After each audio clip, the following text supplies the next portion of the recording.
52 of Descent into the Wormhole, where we discuss everything from ancient civilization to modern day social issues and absolutely everything in between. I'm Les. And I'm Stevie J, and today we felt like lightening the mood a little bit, so we're going to talk about death. Oh, sorry, I had to. No, well, yes, I am being truthful and also a little cheeky because we're talking about death, but this new thing has popped up in the US that we had no idea about. We stumbled across this the other day, and it is people having funerals before they're dead. So having a funeral for a loved one before they die. Well, I want to say like only in the US, but I don't know. What do you think? Oh no, it's probably going on everywhere. And it's one of those things where the more and more I thought about it, the more and more I thought, wow, like, are we actually there? Just wow. Well, it's funny because the first discussion we had about was like, you know, somebody's dying, right? And it's like, what's the ultimate way to show someone you care? Well, like, I'll go have a funeral and everything. This is how we show we care. Yeah. Well, okay. So I was thinking about this a lot today. Okay. So I can understand I can understand it full stop. Mm-hmm. But what are the motives behind it? I can understand Mm-hmm. if someone is ill. I can understand that if it's Right. Yes. terminal, that I can understand. But the video we just watched, she was 23 and perfectly healthy. Yep. And it was her mother that threw it for her, this funeral. Yes. Margarita machine and all. Yeah. But the question, like, the mother organized it. Like, aren't we kind of like, energetically? I don't know. It just seems like if you were to come to me and be like, hey, I organized your funeral, I'd be like, shit, what'd I do? I done fucked up somehow. What'd I do? Yeah, you did. It's already Get your affairs in order. All right, I'll just slide into the box. Off we go. Have fun. Have a great party, everyone. I hope you enjoy my funeral. Yeah, it's fuck me. Like, it's all I can really say, because when we were talking earlier, we really were asking the question, like, is this where we're at? That we have to force people to say nice things, because what do people do at funerals? They say all nice things. Yeah. And here's the thing, if you speak honestly about someone at a funeral, like honestly, you'll probably be asked to leave. Probably. The family would probably ask you to leave, because not everyone is great. Like, what if I don't like Aunt Susan? Exactly. What if she was a right biatch my entire life? And now I have to go to her funeral and say lies about her. So now, if Aunt Susan has a living funeral, I now need to go and do it to her face. Like, I need to go and say all of these things that I do not mean to her face. And you had a really, really good point, so I'll hand it off to you. Well, the thing to me is, and tying exactly into what you said about the motivation for these things. And it's, a motivation for people to say nice things, not the truth necessarily, but nice things. But are we at the point in society now where it takes a funeral to say something nice about somebody? So my question was, why do we need to have a funeral proceeding, like event, for people to say nice things about somebody they love? Like, why not just tell the person? Right. Pick up the phone, send them a message, send them a stripogram, whatever it is, however you want to communicate it, you can do that any day of the week. You don't need to have a funeral event to do that. Right. Yeah. It's like, are we that starved out for positive affirmations that we have to technically force people into it? Yeah. Yeah. Well, I think we're there. This is it. And like I said, this is it. She was 23 years old. Yeah. And so like Perfectly healthy. they have this video, right? And so they're having the funeral. There's a margarita machine. And so A photo booth. There is a photo booth for fun pictures. Now well, that's my kind of event, but yeah, I mean it sounds cool AF, yeah. but like it's a funeral and she's alive. So the other cynical part of me goes because this was a funeral kind of parlor, funeral place that offers this service, and I'm like, does this look like a good old fashioned double dip to you? Like, let's get a living funeral, and we'll sign you up for the actual funeral when you die. You are absolutely correct, sir. It's a double dip. Yeah, it's classic. It's a classic double dip. Like, because okay, so let's say I do have that living funeral for you. right. Expenses is nothing. All the stops pulled out. And it's a rip-roaring event. And I know what I did as well. I know exactly what you did.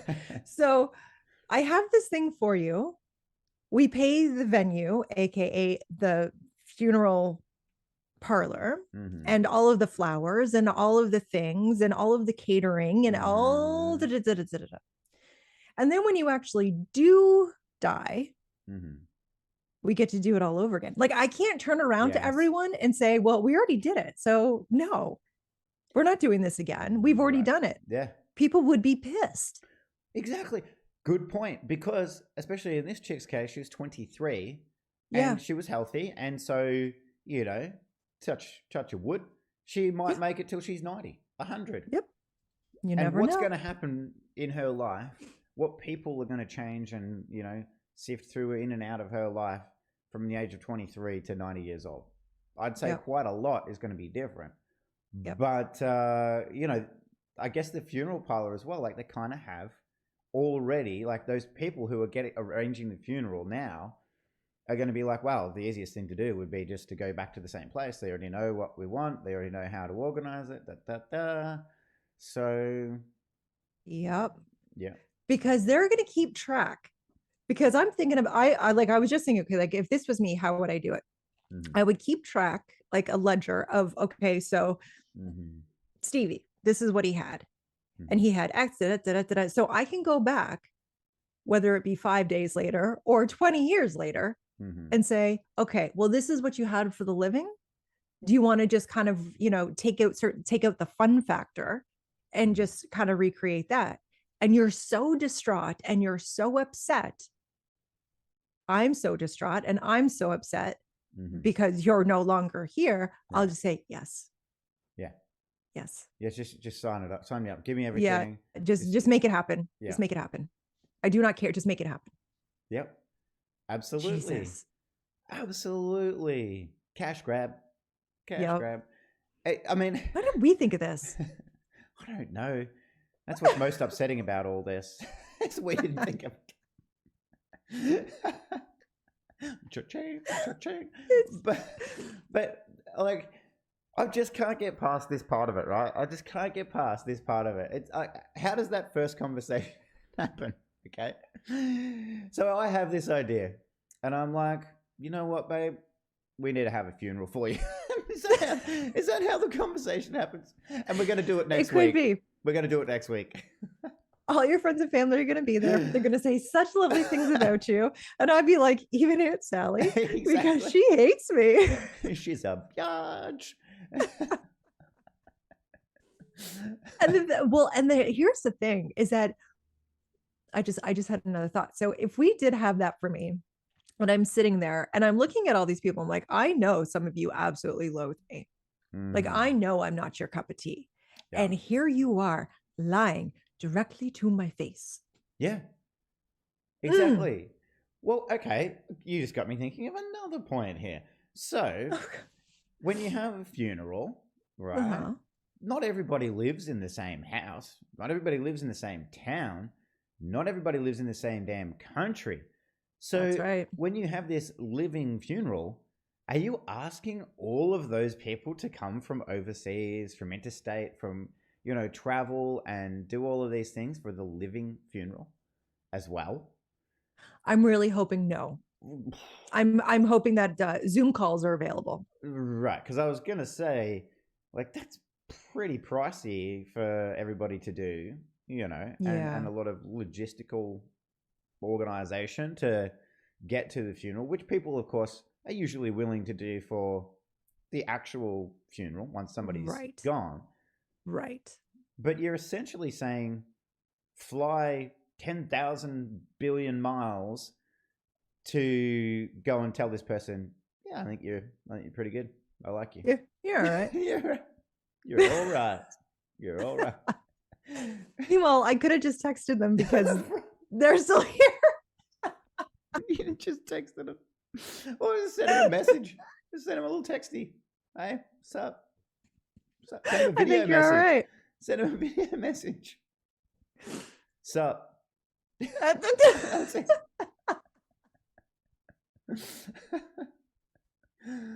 Oh fuck! I'm sorry. Oh my goodness. It's so hilarious. And this is why at the beginning I said, like, we're gonna lighten the mood by talking about death, because Yeah, like, and the young girl, like, it was her mom. It was her mom that it was her mom that did it because it's her right. mom's thing. It's her mom's initiative. Mm-hmm. And I think in certain situations, and I think in certain circles, I think this could be really good. As I said, people that are sick, whatever. Mm-hmm. But for the average bear, like, are we like, I really want to talk to this lady because I don't understand what the concept is trying to get across, Mm. because she said she didn't want to make a mockery of it, and she didn't want to, but we can do whatever we want, right? Like, people have divorce parties, and it pisses a lot of people off that certain people like to have divorce parties. They have uncoupling parties where the actual couple, like, that's their like last day together. Like, they've consciously decided to separate, so they'll have this party, an uncoupling party, and it pisses people off because you're technically celebrating the ending of a relationship. But if that's how you decide to celebrate, like, if that's how you Yeah. decide to end it, by all means, we can do whatever we want. So we're like, we don't want to stop anyone from doing anything or telling anyone that Yeah. it's absolutely ridiculous. But I don't know if she's trying to get around the whole thing of like, death shouldn't be scary. Right. Well, I mean, and that's fine. Yeah. That's totally fine. But I don't know that she really outlined the intention of it and the goal of No, it very clearly. I mean, no. and it probably, I doubt it would look good for her marketing wise to just come out and say, so we thought we'd figure out a way to double dip and make double the cash on people's funerals. So how about it? Yeah, here it is. But I mean, if that is the intent, I get it, like making it less of a scary thing. But I Yeah. also can think of about it a gazillion other ways to, make death less scary than having the funeral. Because if you're Well, the stop person, telling people it's scary, and it's exactly, it's something to stop, is the worst thing that could ever happen. well, in my opinion, stop telling them it's the end. Yeah, Stop telling them good that point. it's over. I mean, Yep. and also, I don't see how a funeral appeases the fear of death. I don't understand that logic, if that is the logic, because if you, like the funeral to the person who's dead, well, that's it. It's like what that's the least scary part. I would have thought is the funeral. Yeah, it's already done. It's already done, and I mean, I'm sure some people are, but if you're the person who's dead, you're not really in attendance at the funeral. So Well, we don't know that. no, I know, and that's why I said, like, some people might Yeah. be. Some people might be there, Yeah. just kicking back, going, "Oh, you liar, Aunt Sally! I know what you really think about me, you biatch. I see you. I see you. And I will definitely see you later because I'm coming to haunt your ass. I got me ball and chain. Here I come, dragging it along the floor." But I would love to know what people's thoughts are on this. Like, obviously, we've shared ours pretty clearly, but yeah, I don't know. It just seems like my first instinct with this was, why aren't we just telling people and sharing with people how we feel about them in life, throughout life? Yeah. Well, we do. We do tell people how we feel, but it's always negative. We're very quick to tell people that they're horrible human beings, it is very rare that you ever hear someone just reach out and say, I was just thinking about you. I think you're good. Mm-hmm. I think you're an amazing human. Keep it up. And that's it. Like, you don't want anything from them. You Yeah. don't even need a response. You just Mm-hmm. send the message and just do it. Because I try to be very cautious of, like, I'm not obviously going around telling people how much they suck, but Yeah. I definitely try. And if I'm thinking about someone, if I think, oh, damn, like I haven't spoken to them in a while, I'll send them one of those messages. Just thinking about you, Mm-hmm. you know, thank And you for being you. And that's yeah, it. and that's a great message to send. You didn't Yeah. need to fly around the world to do it. You didn't No, need to, no attend money. a Didn't cost me funeral. a penny. Yeah. No more. And There was no margarita machine. Well, that's on me, isn't it? it really is. Like, That's a me problem. note to self, people, if you're going to do that, and I love that suggestion, but make sure you got a margarita machine. Yeah. Very handy, close by. But it's a great point. It's a really good point. I mean, I feel like as a society, we just generally do not give that kind of positive feedback to the Yeah. people who we deem deserve it in our lives. Yeah. We Yeah. just don't do it. And Yeah. so if there's any takeaway, do that. Go Yeah. away right now, people who are listening or watching this, and just let somebody know. Think of somebody who's just a good person, Yeah. and say what's up, and let them know how good they are. Yeah. And you don't have to be all mushy and gushy. Just say, I was just thinking about you, and hope all is well. And I just Yeah, thought, I think you're whatever. exactly. And let's start that trend, because we have too much of a trend of people just flat out telling us how much we suck as human beings. Right. Exactly. So that's why I try and counter that with, something nice. Exactly. Something Well, nice. and if people aren't comfortable doing that, then you can always just send them a text message and say, "Hey, I'm organizing your funeral for next week." And see how that. It's my way to show you I love you. Yeah, see how that goes down. How will you know I love you unless I organize your funeral now? Yeah, and you will be attending. And you'll be there. Like, what happens? Okay, so now I got a question. So I don't do anything that I never want to do. So if you say, hey, I'm throwing your funeral, it's next week, and if I don't want to go, how are you going to make that happen? With great difficulty, I feel. Yeah, because I'm not going to be there, and you know that. You know damn well I'm not showing up. Just imagine that conversation, right? Just imagine that conversation. Like Aunt Sally again. She just doesn't get the concept. She doesn't understand. She can only think of a regular type of funeral. She gets the invite. She rocks. And you're not there. You're not at your own funeral. And she's like, oh, well, where is she? And the organizer's like, I think she's out for drinks today. Like, she's out doing something. Aunt Sally's like, am I missing something here? I thought I was at a funeral. Like, yeah, she didn't want to come either. So everyone who showed up.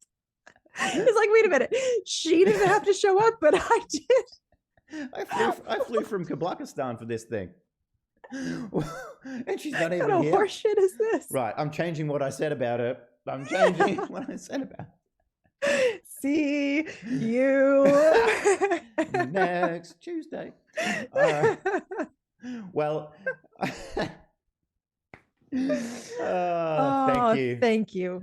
Thank you. So much fun. Thank you for finding that. It was gold. That is pure gold. I hope you will, everyone listening enjoyed this little conversation. Let us know your thoughts. Please let us know what you think about this.